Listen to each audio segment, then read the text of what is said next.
Hello, very good morning. I'm back with popular demand. Yes, I introduced Gayatri Chakraborty's critique on Edward Said's Orientalism, as while Orientalism critiquing Occident and Western perception of Orient, Orientalism itself becomes an ism. That is, while denigrating grand narrative, you become a grand narrative yourself. So basically, you are denigrating grand narrative in grand narrative itself. You are saying that I don't like grand narrative, and let me be the grand narrative in the process. So that's what Said's Orientalism basically became.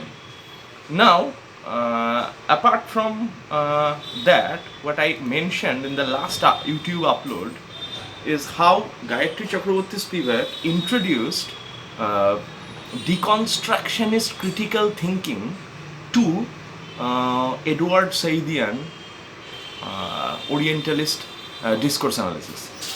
So, what basically J.C. Spivak is doing is applying post-structuralism to post-colonialism. Yes, so what I mean is that J.C. Spivak theoretically becomes a deconstructionist post-colonial thinker. Yes, a deconstructionist post-colonial thinker. Now, the moment I say Gayatri Chakraborty Spivak deconstructed Edward Saidian post-colonial critical discourse analysis, I have brought my favorite critical thinker into the rubric of post-colonialism. That is Jacques Derrida. Yes, you heard me right, Jacques Derrida. And what Jacques Derrida is doing, Jacques Derrida is absolutely taking up the Western metaphysics and turning it on its head. Il n'y a pas de hors-texte. Il n'y a pas de hors-texte. If we translate this famous quotation of Jacques Derrida into English, it means in English, there is no outside text. Yes, there is no outside text. There cannot be any outside text. The texts that we call outside has always already been inside. Has always already been inside. Right from the scratch. Now, Derrida has broken a very important hierarchy between spoken form and written form. Before post-structuralism, there was a hierarchy between spoken form and written form. What is spoken form? Spoken form always deals with immediacy. Yes, spoken form always deals with immediacy. And what is immediacy? Immediacy means there is immediacy between the speech and the speaker. What the speaker is saying and the speech, what lies between the speech and the speaker is absolute immediacy.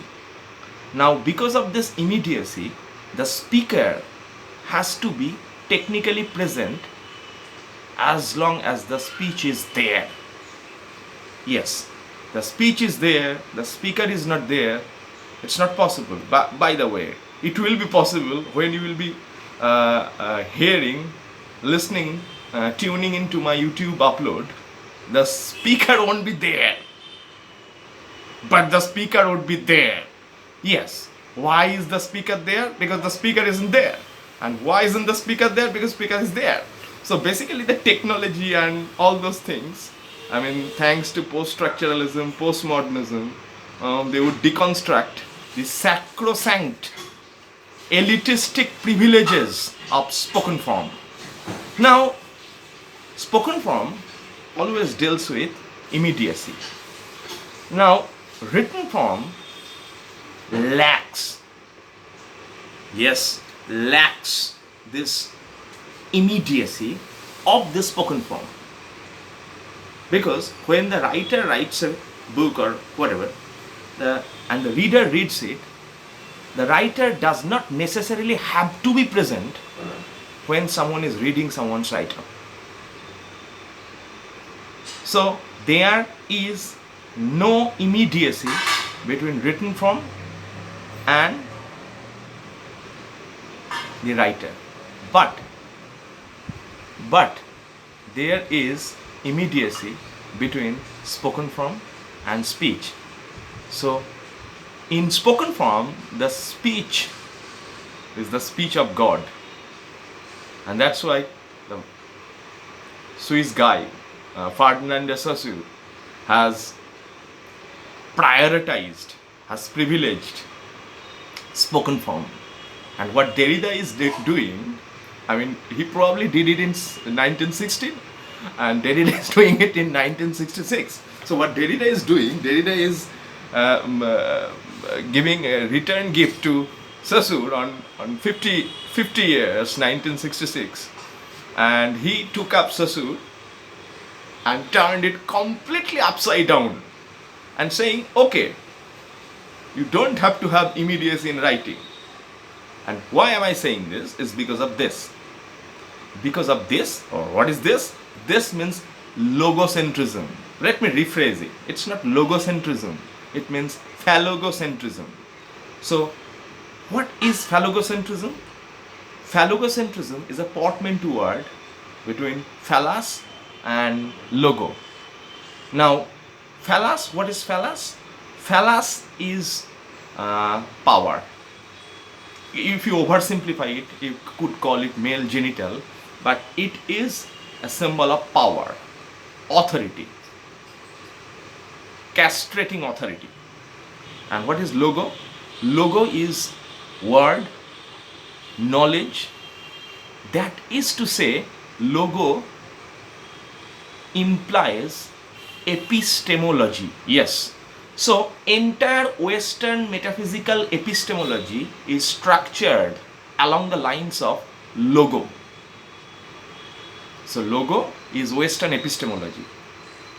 And what Derrida is doing, Derrida is critiquing the fact that entire Western knowledge is constructed along the lines of patriarchy. So, in that sense, post-structuralism is theoretically anti-phallogocentric critical discourse. And therefore, Derrida becomes theoretically our very favorite post-structuralist feminist. Yes, Derrida is a feminist. Derrida is a very important post-structuralist feminist, since he has critiqued how Western epistemology is discursively constructed along the lines of phallic patriarchy. So,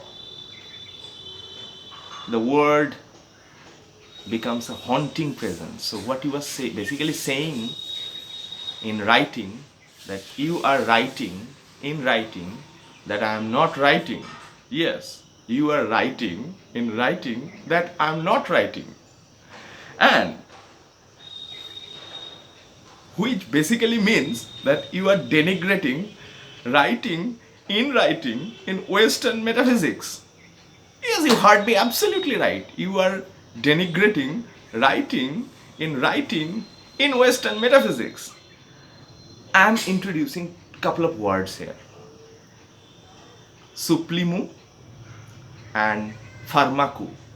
The word supplimu, we owe it to Rousseau. It means addition and completes. And the word pharmaku means medicine and both poison. We owe it to Plato. So let me clarify it.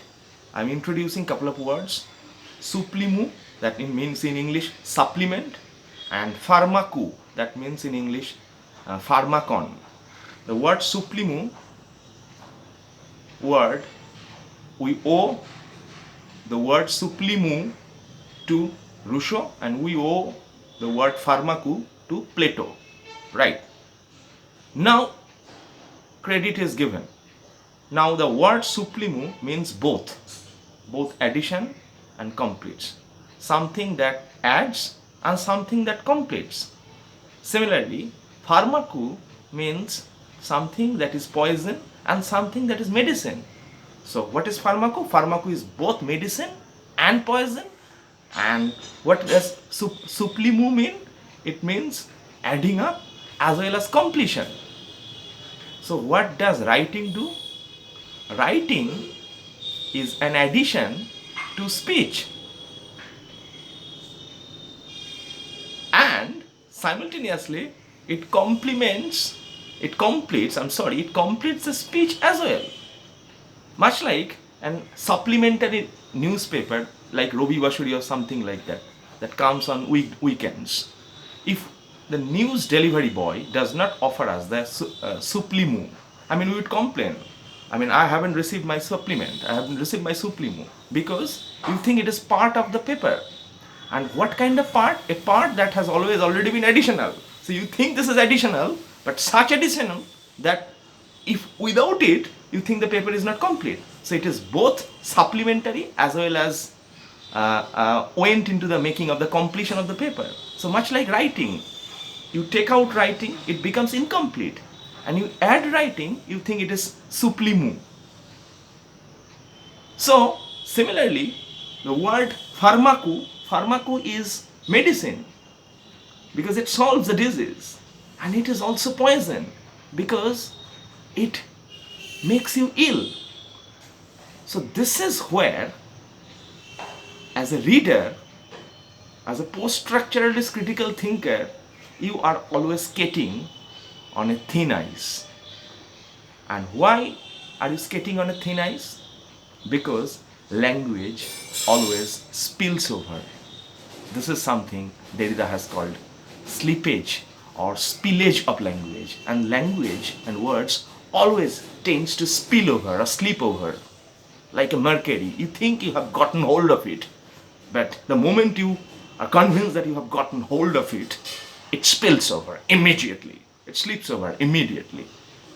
And something that Jacques Derrida has called aporia, where this problematization of undecidability of the spillage or slippage of language is maximized. We'll surely meet with aporia of Derrida and rhizome of Deleuze and Guattari, Felix Guattari and Gilles Deleuze of rhizomatic rhizoanalysis very soon in our next V2Y uploads. Take care, stay home, stay safe and stay healthy. Bye. See you soon.